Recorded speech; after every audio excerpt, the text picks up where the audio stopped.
Tout le monde, ça fait plaisir d'être là et je voudrais souhaiter à toutes les mamans une joyeuse fête des mères. Merci. Je voulais savoir s'il y a une fête des grands-mères. C'est au mois de mars? Une fête des grands-pères? Ok, mais c'est pas trop grave parce qu'on a tous été parents, donc voilà. Enfin, si on est mère, on peut être grand-mère, etc. Bon, si on est grand-mère, on a été mère. Enfin voilà. Donc, le titre de mon message ce matin, j'ai mis un PowerPoint en fait, un pauvre point. Voici donc pendant que ça s'allume, je vais improviser un peu. Donc, nous avons fêté Pâques, n'est-ce pas, ensemble. Nous avons fêté Pâques. Et nous avons fêté l'ascension de Jésus. Il est allé auprès de Dieu. Et puis, on a fêté la venue de l'Esprit au jour de la Pentecôte. Donc, il est auprès de nous, en nous. Alors, la question que je veux poser, c'est que fait Jésus maintenant? En fait, je vais vous poser cette question.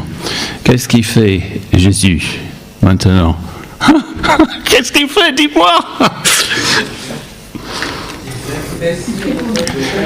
Il plaide. Comment il plaide? Waouh, ça c'est génial. Oui. Alors, j'ai entendu quelqu'un d'autre là. C'était Blandine.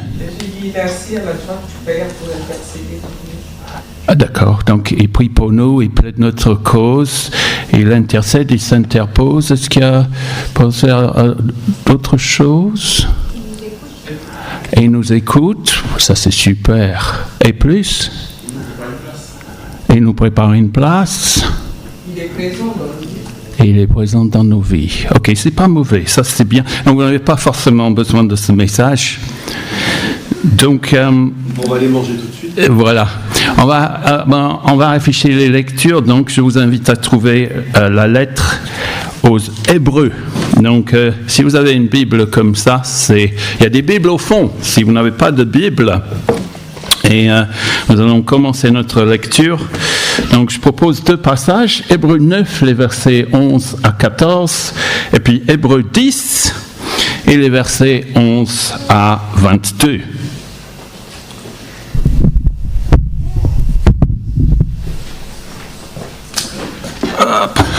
Je vais m'approcher de vous. Dans les églises que j'ai connues quand j'étais petit, on était tous assis en cercle et puis on se parle. Voilà. Donc, Hébreux 9 et les versets 11 à 14.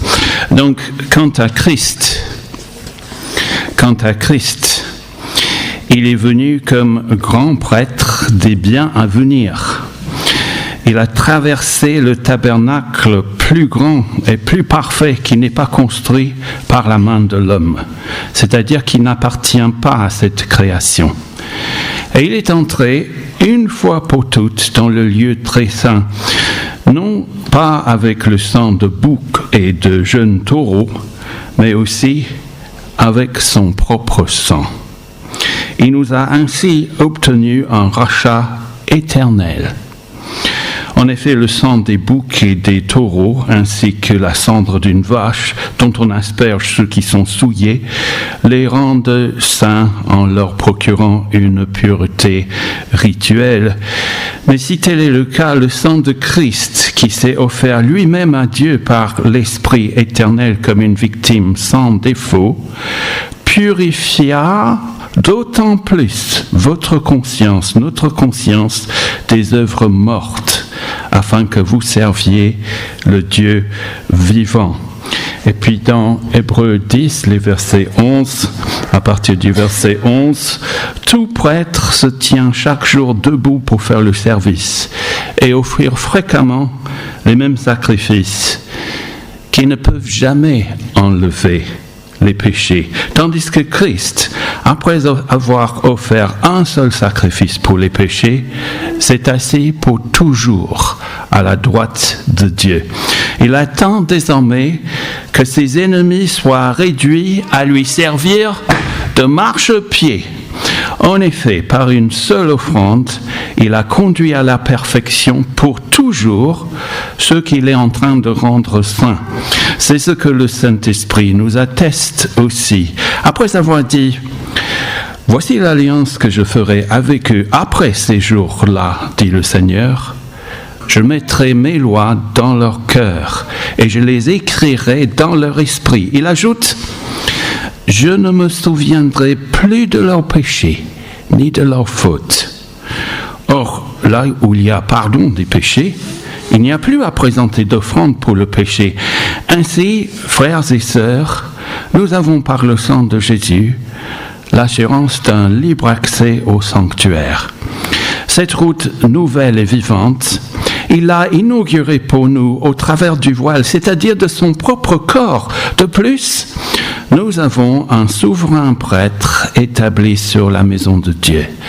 Approchons-nous donc avec un cœur sincère, une foi inébranlable, le cœur purifié d'une mauvaise conscience et le corps lavé d'une eau pure. Amen. Alors, prochaine diapo. On va parler de l'auteur un peu et des destinataires, parce que ça peut paraître obscur, mais l'auteur, il nous écrit au CEP 218 rue de Ligné, il nous écrit au CEP. Je vous montre comment remplir les enveloppes parce qu'on écrit presque plus de lettres maintenant. On tape des courriels, on fait des SMS. Mais l'auteur, quand je lis un livre, j'ai envie de connaître l'auteur un peu. Est-ce que l'auteur est crédible? Est-ce qu'il est digne de confiance? Quel est son profil? Qu'est-ce qu'il fait dans la vie? Or, nous avons un problème avec ce livre, la lettre aux Hébreux, parce que l'auteur est anonyme, il est inconnu. On a peut-être perdu une partie de l'intro, mais Calvin pensait que l'auteur était Luc, celui qui avait écrit son évangile. Luther pensait que c'était Apollos, qui figure comme un grand orateur, et d'autres ont avancé les noms plus récemment de Priscille et d'Aquila. Mais nous ne savons pas qui est l'auteur. Et aujourd'hui, il y a foison d'auteurs anonymes qui échangent des propos sur les réseaux sociaux, et l'anonymat peut être un prétexte pour insulter ceux qui ne pensent pas comme eux. C'est lâche. Mais ici, c'est très différent, parce que cet auteur anonyme montre beaucoup de respect pour ses détracteurs, pour les gens avec qui il n'est pas d'accord. Et au lieu d'invectiver ses lecteurs, il reprend leurs arguments afin de les aider à changer de position. Et comme Jésus nous encourage à aimer notre prochain, voire aimer nos adversaires, on a besoin un peu de reproduire cet esprit dans notre société aujourd'hui, du haut jusque dans la rue et dans nos échanges. On peut donc, pour moi, parce que cet auteur il montre beaucoup de respect envers les personnes auxquelles il s'adresse, on peut respecter sa crédibilité, parce que cet auteur connaît profondément l'Ancien Testament. Donc, est-ce que c'est un juif ou est-ce que c'est... Il y a des gens, les non-juifs, qui connaissent très bien l'Ancien Testament, des gens comme moi, des gens comme... des gens qui, comme Apollos, ou... qui connaissent très bien sans avoir été élevés dans les traditions de l'Ancien Testament. Les destinataires, donc, s'appellent les Hébreux. Et c'est peut-être des Juifs, donc, convertis à Christ. Et ils avaient cru en Jésus sans le voir. Parce qu'ils avaient, au début de cette lettre, affirme que les lecteurs avaient rencontré des témoins oculaires qui avaient entendu Jésus quand il était vivant. Et donc eux, ils ont été touchés par les paroles de Jésus et ils sont venus annoncer la bonne nouvelle aux destinataires de cette lettre. Et dans les premières années, ils avaient tenu bon face aux persécutions des chrétiens face aux persécutions des chrétiens, les incarcérations, le dépouillement de leurs biens, les agressions dans la rue. Et ils étaient donc tentés de revenir vers une religion plutôt protégée par le droit romain, au lieu d'aller de l'avant et de persévérer jusqu'au bout par la foi en Jésus, parce que pour eux c'était trop dur d'affronter les épreuves de l'exclusion. Et l'auteur donc s'adresse à nous ce matin, parce qu'on pourrait se demander s'il y a des personnes dont les difficultés, les blessures peuvent donner envie d'aller en arrière, de laisser tomber Jésus, choisir autre chose, d'abandonner cette course d'endurance de 24 heures sur 24, 7 jours sur 7, cette course de la foi en Christ. Mais le message principal de ce livre, c'est, prochaine diapo, c'est que Jésus est le meilleur. Jesus is the best. Léonide, est-ce que tu peux lire la suite? C'est bien traduit? Ok, très bien. Bon, le reste, donc, je sais pas, j'ai pas tenu compte de ceux qui pratiquent la langue espagnole ou portugaise, mais voilà, c'est un message pour toutes les nations. Jésus est le meilleur. Jésus est meilleur que n'importe quel autre choix de vie, de religion, de projet social, économique, de philosophie. Jésus est meilleur, il est au-dessus de tout ça. Jésus est supérieur à n'importe quelle autre figure illustre de l'Ancien Testament, que ce soit Abraham, Moïse, Josué ou les grands prêtres. Et plus on connaît Jésus, plus on connaît Dieu, parce que Jésus reflète Dieu. Jésus exprime parfaitement son être. Et c'est important parce que seul Jésus peut nous pardonner.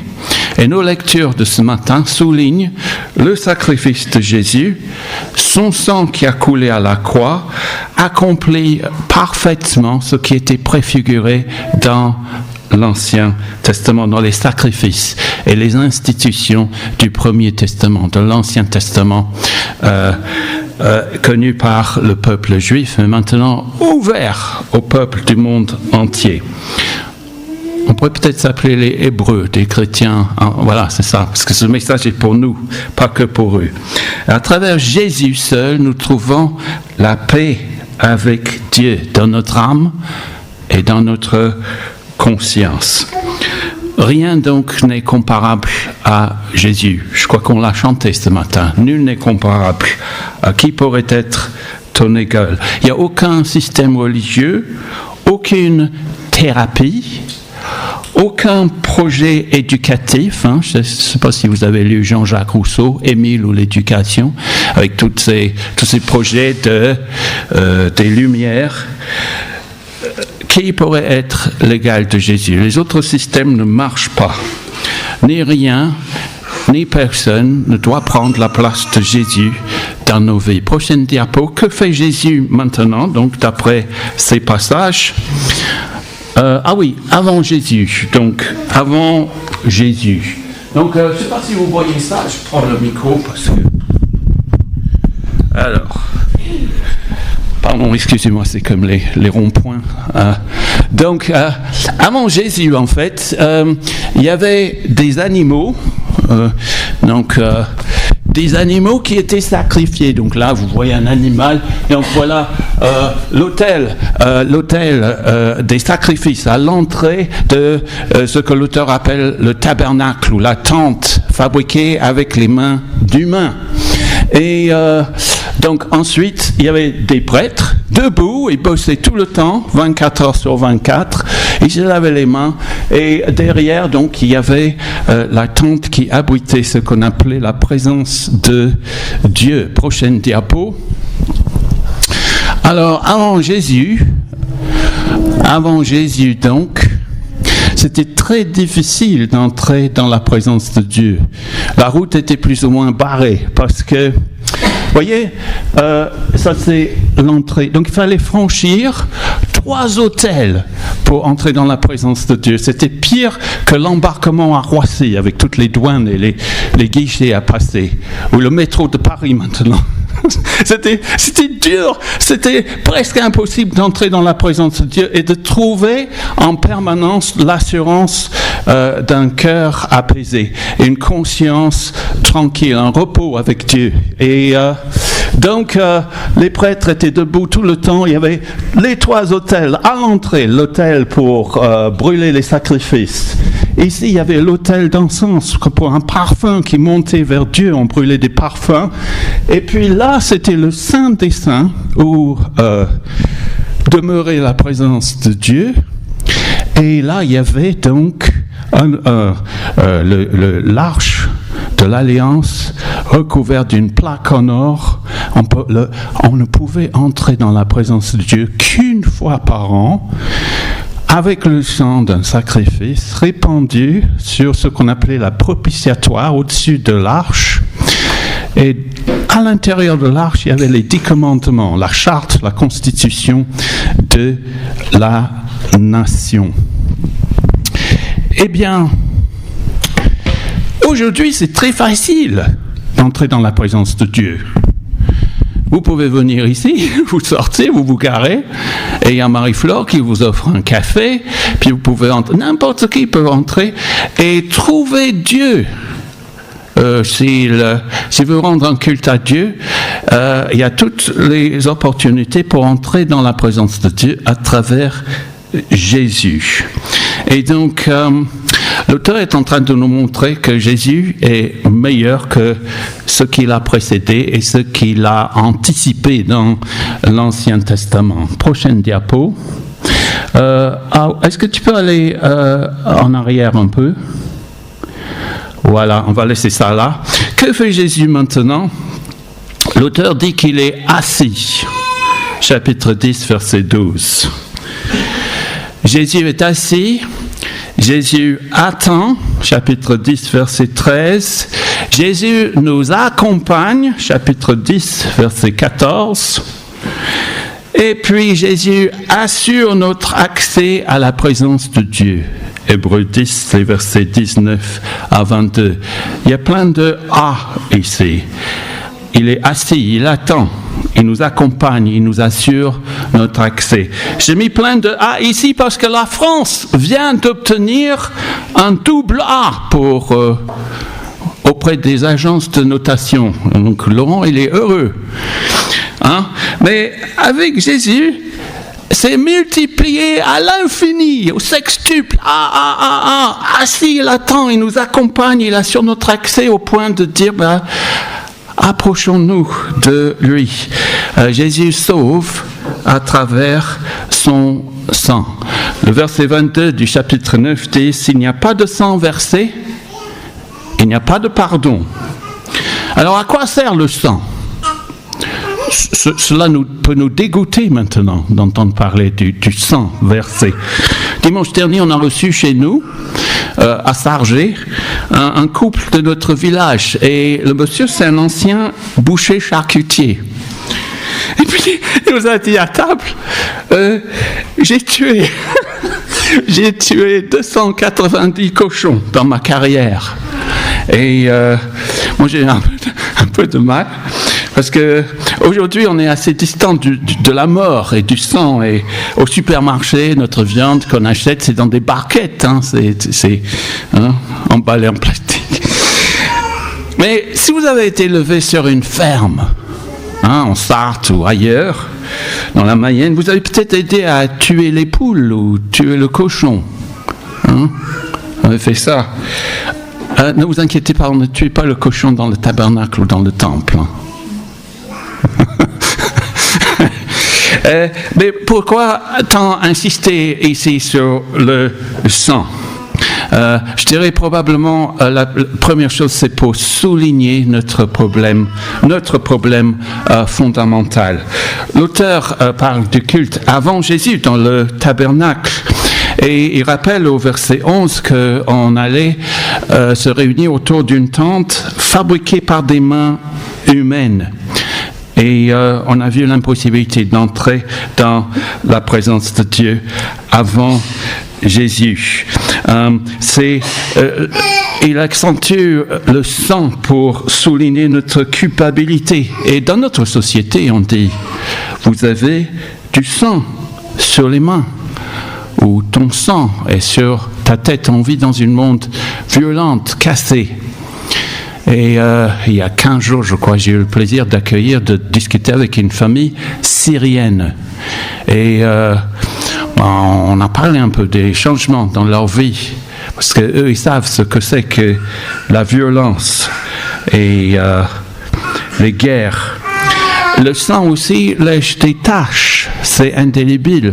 Quand je me rase pour aller au travail avec la cravate, la chemise, j'ai peur, je fais très attention avec le col. Et donc, Dieu dit à son peuple dans Ésaïe 59, ce sont vos fautes qui vous séparent de votre Dieu. Vos mains sont souillées de sang et vos doigts de péché. Et Satan dirait, mais pourquoi Dieu n'aurait-il pas dit tout simplement, je vous pardonne. Il aurait pu faire ça, il est souverain. Hein? Je vous pardonne. On ne pouvait pas s'approcher de Dieu sans verser du sang.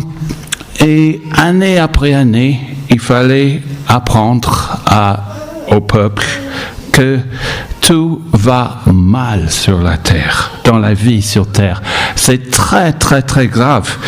Et nos maux, nos problèmes ne seront pas résolus par l'éducation, l'élévation morale, la religion, nos efforts, la thérapie, les projets sociaux, économiques. Il faudra une solution bien plus radicale, parce que les violences et les blessures de la vie sont éminemment profondes.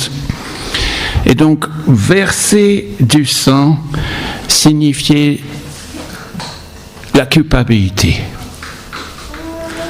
Nous sommes complices de ce mal dans le monde. Si le monde est si mal en point, c'est en grande partie à cause de moi. Je pleure parfois en pensant, à cause de moi, à cause de vous, à cause de nous. Nous sommes complices, nous sommes responsables, nous sommes coupables. Et donc, il est question de notre mauvaise conscience. Prochaine diapo. Notre mauvaise conscience, c'est un refrain ici. Vous pouvez vérifier ces versets. Selon eux, notre conscience n'est pas en paix. Et c'est un énorme problème. Et tous ces sacrifices animaliers, dit l'auteur, n'ont jamais réussi à procurer une conscience en paix. Les animaux ne sentent, enfin si, ils sentent, mais ils n'ont pas cette vie d'humain, de conscience. Et donc il fallait l'agneau de Dieu, une victime parfaite, Jésus qui s'est incarné pour prendre notre place. Parce qu'au chapitre 10, le verset 22 affirme que notre conscience est chargée de péché. Puis le verset 22 souligne du chapitre 10 notre mauvaise conscience. Et dans la Bible, selon la Bible, notre conscience nous permet de distinguer entre le bien et le mal. C'est le reflet, nous sommes les reflets faits à l'image de Dieu. Et c'est pour cela que nous avons une conscience. Tout le monde a une conscience. Et donc, grâce à notre conscience, on peut évaluer notre aptitude pour nous approcher de quelqu'un. La tenue vestimentaire. Vendredi, j'ai fait une réunion, il y avait Archange, mais il y avait un tas d'enseignants. Et je me demandais, mais je vais être devant la caméra, qu'est-ce que je vais porter? Je ne peux pas porter le t-shirt, quoi. Je suis à la fac de droit, il faut mettre... Enfin, voilà. Est-ce que je peux tenir devant ces personnes? Et la question la plus profonde, c'est, sommes-nous aptes à nous approcher de Dieu? Prochaine diapo.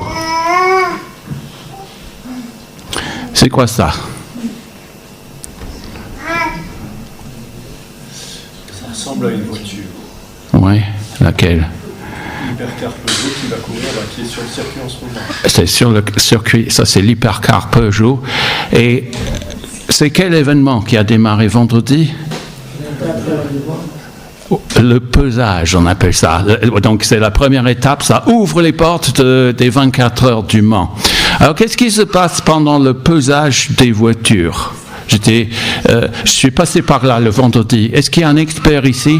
Il y a Mathieu, dont le cœur de métier, c'est l'automobile. Tu peux nous résumer succinctement ce qui se passe pendant le pesage ? Succinctement, c'est les vérifications techniques des voitures. Donc on les passe à la loupe, au laser et tout. Et on vérifie leur poids, c'est pour ça qu'on dit pesage. Voilà. On ne vérifie pas que ça. Et puis c'est aussi un poids pour les préparateurs.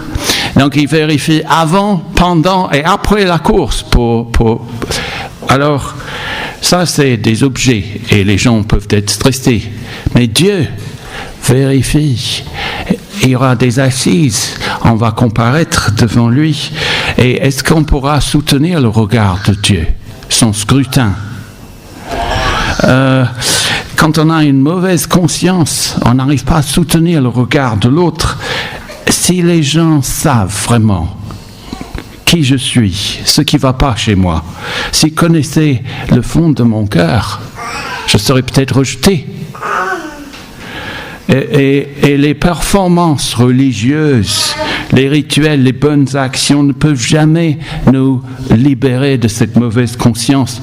Parfois on les répète pour essayer de contrôler Dieu. Et on a honte quand on chute, on a envie de se cacher, comme Adam et Ève d'ailleurs, après leur chute. Et ce passage donc n'est pas une simple critique des sacrifices d'animaux de l'Ancien Testament. Nous aurions tous tendance à fabriquer des tentes avec nos mains humaines et nous ferions tout pour cacher ce sentiment de ne pas être à la hauteur. Et donc nous ne sommes pas entrés dans le repos d'une conscience en paix avec nous, avec Dieu. Peut-être que le bébé est plus intéressant que le message. Et vous avez raison. C'est super d'avoir des enfants avec nous parce que c'est l'avenir et le bruit et parfois le chaos. Le chaos ça fait partie de la vie. C'est génial. C'est génial. Christ est entré dans le repos de Dieu, comme dit ce chapitre. Et que fait-il maintenant ? Prochaine diapo. Christ est assis, il attend, il nous accompagne, il assure notre accès auprès de Dieu. Il est assis, je vais me faire bref, au verset 12 du chapitre 10. C'est un contraste avec le verset précédent où il dit « Tout prêtre se tient chaque jour debout pour travailler. » Mais Christ, après avoir offert un seul sacrifice, s'est assis. Ça aurait été frappant pour les lecteurs à l'époque, parce qu'on s'asseyait rarement à l'époque de la rédaction de cette lettre. Parce qu'on était actifs dans les champs, on était actifs dans la construction, et c'était très rare de s'asseoir. Aujourd'hui, on s'assoit pour travailler dans les bureaux, dans la comptabilité, dans le droit, on s'assoit.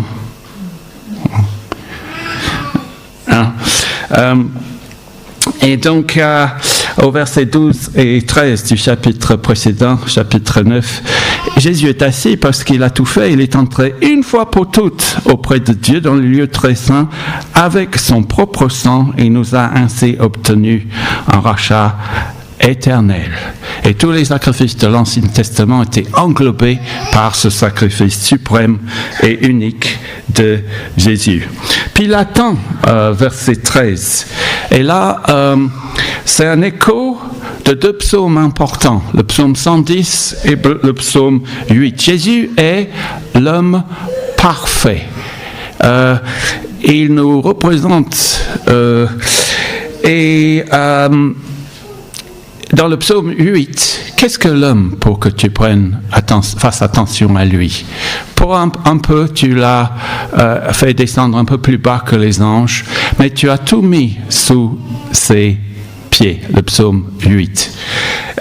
Et l'auteur est en train de dire à ses adversaires ou ses détracteurs, je ne vous insulte pas, mais j'utilise vos propres textes pour vous montrer que dans l'Ancien Testament même, il est question de quelqu'un d'autre qui doit venir, et une figure transcendante, messianique, anticipée dans le psaume 110. Dieu dit, assieds-toi à ma droite, et toutes choses seront sous ses pieds. Le dernier ennemi à mettre sous les pieds de Jésus, ce sera la mort. Amen. Jésus nous accompagne et il prie pour nous. Chapitre 7, 25, il intercède pour nous. Jésus il nous accompagne dans ce sens où il a compassion de nous. Dans le chapitre 2, il est question, il n'a pas honte de nous appeler ses frères et ses sœurs. Et comme il a été fait homme, humain, il sait ce que c'est que d'être fatigué, chargé, éprouvé. Et comme il a été tenté à tous égards, il peut nous soutenir nous quand nous sommes tentés. Il a compassion de nous, il prie pour nous dans ce sens-là. Il nous accompagne. Et puis, il nous accompagne dans ce sens où il nous présente devant Dieu, nous dit le verset 24 du chapitre 9. Et puis, il purifie, il nous accompagne dans ce sens où il purifie notre conscience des œuvres mortes. Waouh! Ça, c'est dans le chapitre 9, verset 14. Il purifiera le sang de Christ, d'autant plus votre conscience des œuvres mortes, afin que vous serviez le Dieu vivant. C'est assez étrange, là. Quelles sont les œuvres mortes? Oui, l'auteur aurait pu dire purifier, et c'est écrit ailleurs, le sang nous purifie de nos péchés. Mais les œuvres mortes, ce sont les choses que nous fabriquons avec nos mains ou avec nos pensées pour contrôler Dieu, essayer de faire du bien aux autres quand on a chuté. Ah, je vais lire davantage ma Bible. Oh, je vais davantage prier. Ah, je vais faire davantage du bien. Ça ne sert à rien du tout si on cherche à contrôler Dieu par nos performances. Si Christ a tout fait, il suffit de venir vers lui et trouver la purification de notre conscience et repartir à zéro, n'est-ce pas? Et puis Jésus assure notre accès à la présence de Dieu. C'est les derniers versets de ce chapitre. Nous avons l'assurance d'un libre accès auprès de Dieu, la conscience purifiée. Donc approchons-nous. Donc, dernière diapo, je crois. Jésus est assis. Oui, continuons. On va encore. Voilà, en quoi suis-je concerné? En quoi sommes-nous concernés? Eh bien, l'auteur nous dit, approchez-vous ou approchons-nous de Dieu, verset 22, avec un cœur sincère. Et ça nous renvoie aux paroles du verset 16. L'alliance, je mettrai mes lois, l'alliance nouvelle, je mettrai mes lois dans leur cœur. Je les écrirai dans leur esprit. Ça, c'est incroyable. Vous vous souvenez, ils entraient dans le lieu très saint une fois par an, le souverain sacrificateur. Il y avait un coffre avec les 10 paroles de la loi. Maintenant, nous sommes autant de tabernacles avec la parole de Dieu, la loi gravée sur notre cœur, et on sait très bien, parce que Christ nous a libérés, on sait ce que Dieu veut. Non? On connaît sa loi.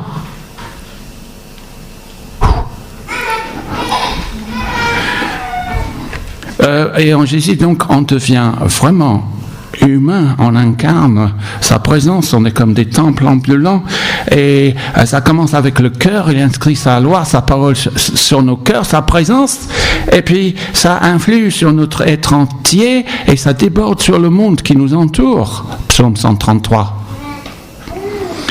Et puis, approchons-nous de Dieu avec une foi inébranlable. Verset 22. La foi ne vient pas à cause de nos efforts, mais ça vient quand on fixe les yeux sur Jésus, l'objet de notre foi.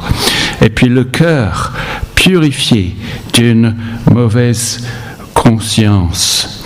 Est-ce que nous sommes hantés? Parfois, il y a des gens qui sont hantés par les choses qu'ils ont dites ou qu'ils ont faites dans le passé. Et est-ce que c'est notre cas? Sachez que le sang de Jésus, son sang versé, peut purifier une mauvaise conscience. Et on peut avoir cette assurance, je ne me souviendrai plus de leurs péchés, ni de leurs fautes. Et donc, à quoi ça sert de se lacérer tout le temps, de se flanquer des baffes sur les choses qu'on a pu dire ou faire dans le passé, si on a pu faire demi-tour et se repentir, comme dit la Bible. Et puis le corps lavé d'une eau pure, c'est probablement le baptême. Même Jésus s'est fait baptiser, donc je ne sais pas pourquoi on se... Voilà. Le baptême, l'immersion, c'est le signe d'une transformation et l'engagement d'une bonne conscience auprès de Dieu par la foi en Christ. Donc je conclus, qu'est-ce que Jésus fait pour nous maintenant? Eh bien, cette lettre aux Hébreux, est-ce que... Je vais poser une question, ça vous intéresse de le lire? Oui, parce qu'il y a un conseil pour les coureurs aux 24 heures du Mans, des coureurs d'endurance. Il y a quelque chose pour ceux qui courent. Et l'auteur dit, n'abandonnez pas la course, mais restez, gardez les yeux rivés sur le but, sur Jésus. Parce que le péché et les problèmes nous accablent trop souvent. Et Jésus, qu'est-ce qu'il fait pour nous? Il nous parle dans les chapitres 1 à 5, il nous parle par sa parole. Donc demeurons en Jésus, demeurez dans la Bible, demeurez dans ses paroles. Et puis Jésus soutient toutes choses, et il soutient toutes choses et garantit la cohésion, et il est en train de conduire à la gloire beaucoup d'enfants. Et tu te demandes si tu vas y arriver. C'est sûr que si tu as placé ta foi en Christ seul, eh bien, il vous conduit jusque dans la présence de Dieu. Il vous conduira, et il me conduira. Et puis Jésus est assis.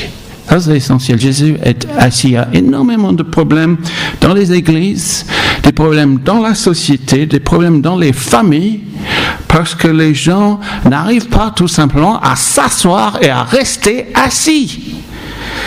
Parce qu'ils n'ont pas trouvé cette paix interne qui vient de Jésus, qui gouverne, qui nous donne les instincts pour nous conformer à la parole de Dieu et à ses directives. Je m'arrête. Merci. Que Dieu nous bénisse. Ça allait?